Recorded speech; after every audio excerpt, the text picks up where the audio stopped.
So 30th of December 2006, Andrew was born in Newcastle upon Tyne. We thought initially everything seemed to be fine.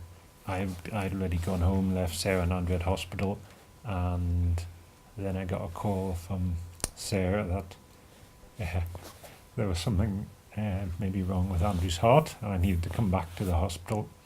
Doctors scanned his heart and found that the whole of the left side of the heart wasn't working, and that's the side that does most of the pumping of the blood around the body. They sent him across to the Freeman Hospital. It's got a baby heart unit there, so we entered a whole new world of tiny babies with big problems, and the consultant who saw us at Freeman said that it would be extraordinary if Andrew made it through the night of his that was the first night he was born.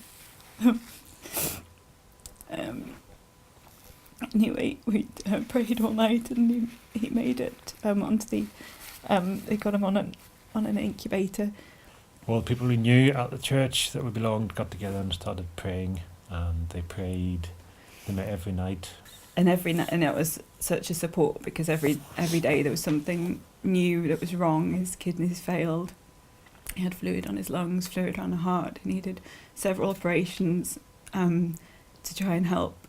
And he was on a lot of drugs, and he was just really struggling. But each night, get home, and Anna, who organised the prayer group, she would ring me and say, how's he doing? And I said, we need prayer for this, and we need prayer for this. And then she'd say, but how's this and this from the previous day? And we'd say, oh yeah, that's all right now. And it was really helpful, because although each day there was something new, and that sort of eclipsed what prayers had been answered, but it was really helpful having that. I really needed that reminder of what God had already done. His heart wasn't doing great, and he was put on and off an ECMO, a big heart bypass machine, to try and rest his heart. He had a few heart attacks, and at that point he got put on a transplant list because the heart is not behaving like it should. So they had been hoping his original heart would recover. They said to us that he was going on the list for a new heart. They don't come up very often for a newborn baby, and ideally they'd like a heart to come up in 2 weeks' time, because they reckoned it needed about 2 weeks to work through the treatment they were doing. And then 2 weeks later I got a call at work from the hospital that a heart had become available and could have come in. So the heart was flown in from Germany that evening. So we just come out of the chapel at the hospital where we'd been praying again, and we saw a trolley go past, which we think was Andrew's heart being delivered to the hospital, to the theatre. And Andrew had a heart transplant.